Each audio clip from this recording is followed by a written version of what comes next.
Narinig mo na ba o nabasa mo na ba ang tungkol sa pagkikita ng ating pambansang bayani na si Dr. Jose Rizal at dating presidente ng Pilipinas na si Ferdinand Marcos? Na hindi daw namatay ang ating pambansang bayani sa bugong bayan o mas kilala sa tawag na luneta ngayon? Marahil nagtataka ka siguro kung bakit ko binanggit ang dating pambansang bayani. Dahil ako din, nung una kong mabasa ang artikulo na patungkol dito, ay nagulat din ako. Isa pang matinding katanungan dito ay totoo nga bang nagkita si Dr. Jose Rizal at Ferdinand Marcos noon para pag-usapan ng mga ginto? Lahat ng mga yan ay ating pag-uusapan.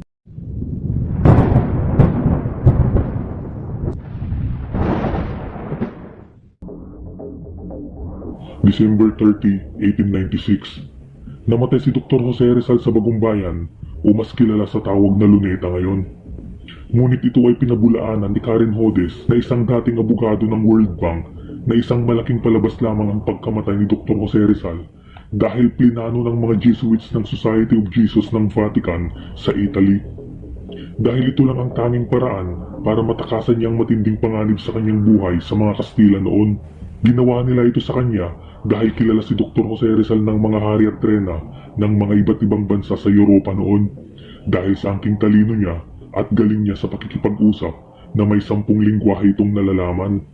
Hindi nila kayang patayin si Dr. Jose Rizal noon dahil kapag ginawa nila ito ay siguradong magagalit ang mga hari at reyna ng mga iba't ibang bansa na malapit kay Dr. Jose Rizal.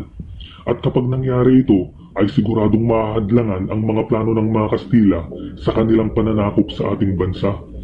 Kaya ang ginawa na lang nila ay pinalabas na lang ito na patay na.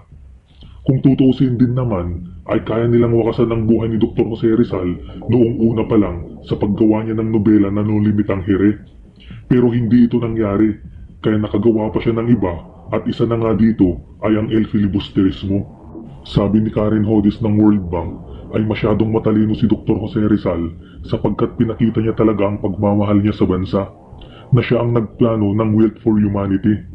At nung kasagsagan ng World War II, taong 1942 to 1946 ay naging Jesuits General ito sa Vatican at tinawag nila itong The Black Pope o mas kilala sa tawag na Superior General ng Vatican. Sa panahong ito ay 81 years old na si Jose Rizal bilang si Father Jose Antonio Diaz.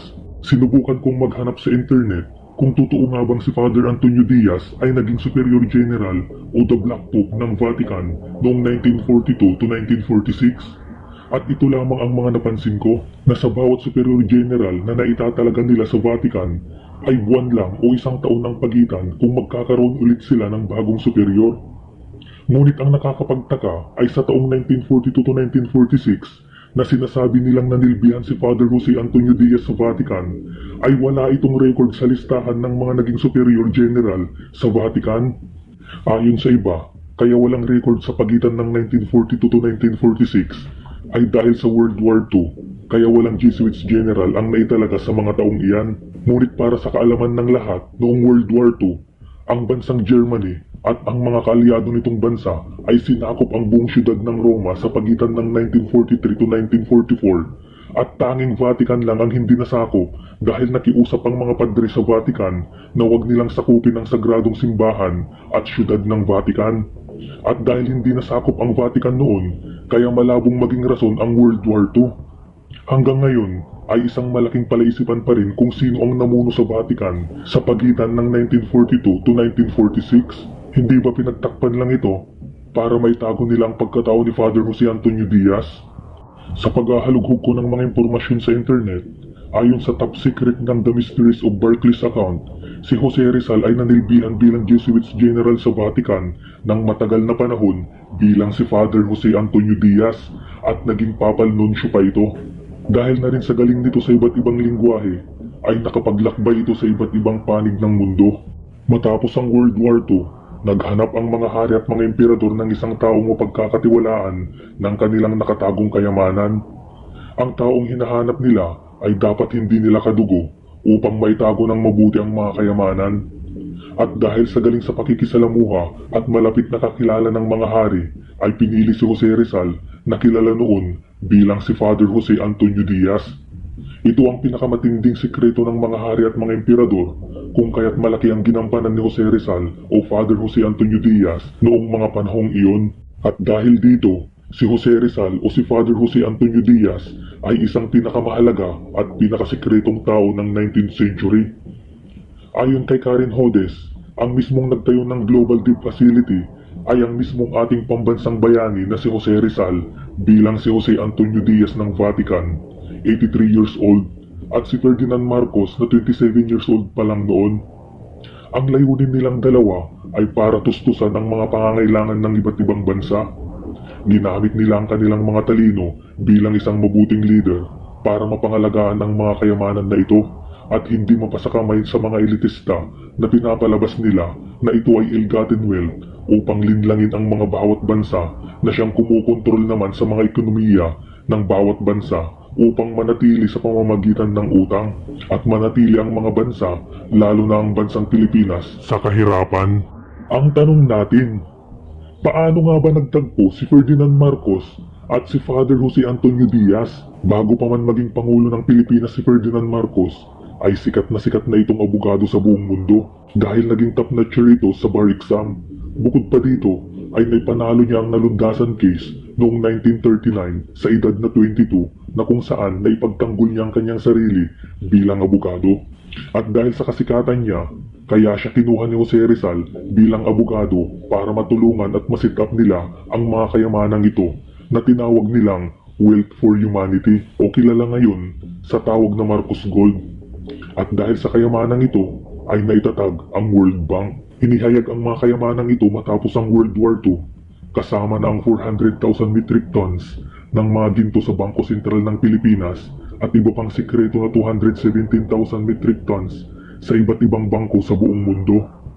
Naka-time deposit ito sa loob ng 50 years simula 1950s to 2000 na may ekstrang 5 taon para mapawalang bisa lahat ng mga karapatan sa nagmamay-ari ng mga kayamanan na ito. At ang pinaka-importanting tao na kasamang pumirma sa kasunduan bilang trust depositor ay si Jose Antonio Diaz, 91 years old, at si Ferdinand Marcos, 35 years old bilang legal counsel ng mga tuni-tuniladang ginto.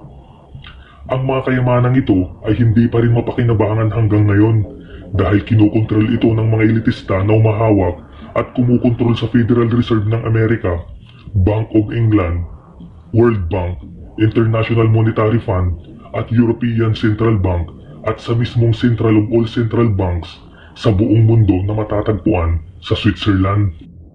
Nung umupo si Ferdinand Marcos bilang Pangulo ng ating bansa na naging legal counsel ni Jose Antonio Diaz sa mga kayamanang ito, ay nasaksihan niya ng pirmahan ni Jose Antonio Diaz ang pagdilipat ng kanyang kayamanan sa kanyang napiling tagapagmana na si Dr. Floro Garcia na ginamit ni Pangulong Ferdinand Marcos bilang codename para mailihis ang mga mata ng mapagsamantalang elitista. Tama ang narinig mo. Si Ferdinand Marcos at Dr. Floro Garcia ay iisa. Kung mapapansin mo ay gumamit si Pangulong Ferdinand Marcos at Jose Rizal ng iba't ibang codename sa bawat transaksyon nila para hindi sila mahalata ng mga mapagsamantala. Kaya bago pa umupo si Ferdinand Marcos sa pagkapangulo, ay nasa kanya na ang mga pamanang ginto na para sa buong mundo. At yung sinasabi nila na ninakaw niya ito sa taong bayan, ay wala po itong katotohanan. Tandaan mo yan. Taong 1974 ay namatay si Dr. Jose Rizal sa edad na 113. Dahil dito ay naging tagapagmana si Ferdinand Marcos sa mga kayamanan na ito sa pangalan na Dr. Floro Garcia. Bago niya makuha ang mga pamanang ito, ay kinakailangan ni Ferdinand Marcos na maghintay ng 50 years maturity kasama ng ekstrang 5 taon. At matatapos nga ito sa taong 1950 to 2005 na tuluyan ng mawawalan ng karapatan ang nagmamay-ari sa mga kayamanan na ito. Dahil sa talino at dugong maharlika na bumabalot sa katawan ni Ferdinand Marcos, ay pinili niya pa rin ang mga mamamayang Pilipino bilang signatory na tagapagmana sa kanyang kayamanan na nakalagay na sa kanyang last will and testament. Isa ito sa mga dahilan kung bakit patuloy na lumalaban ang pamilya Marcos sa ating bansa.